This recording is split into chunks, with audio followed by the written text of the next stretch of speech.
A practical handbook for the boyfriend, for every guy who wants to be one, for every girl who wants to build one. By Felicity Huffman and Patricia Wolff. Narrated by Shelly Frasier. Copyright 2007 by Velocity Ltd. and Patricia Wolff. This unabridged audiobook is published by arrangement with Hyperion Books and was produced in the year 2007 by Tantor Media Incorporated, which holds the copyright thereto. Introduction.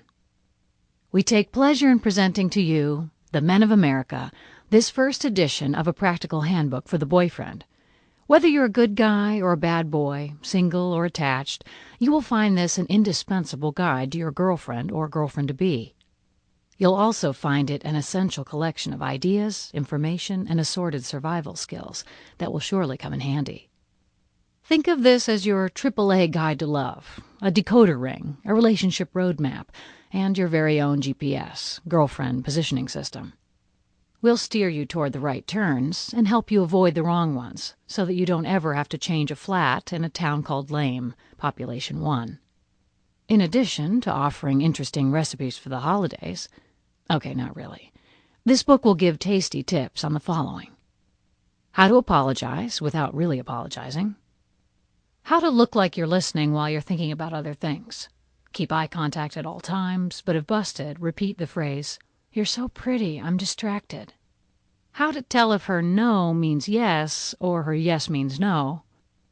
How to avoid long phone conversations. How to survive her driving. How to buy the last-minute present. How to charm the pants off of her, literally.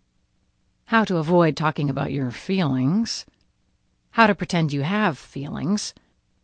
How to pretend you're deep. How to talk dirty, a beginner's guide. How to convince her farting in bed is a sign of your commitment. How to have sex without intimacy. Oops, forgot who we were talking to. Never mind. You may think that you're the first guy to try to understand women and come up empty-handed, but you're not. Men have been scratching their heads about the fairer sex since the beginning of time.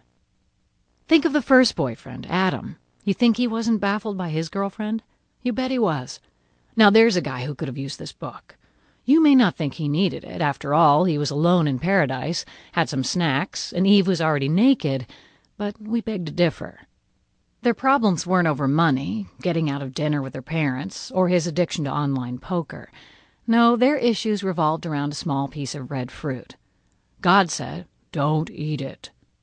Eve said, "If you love me, you'll bite."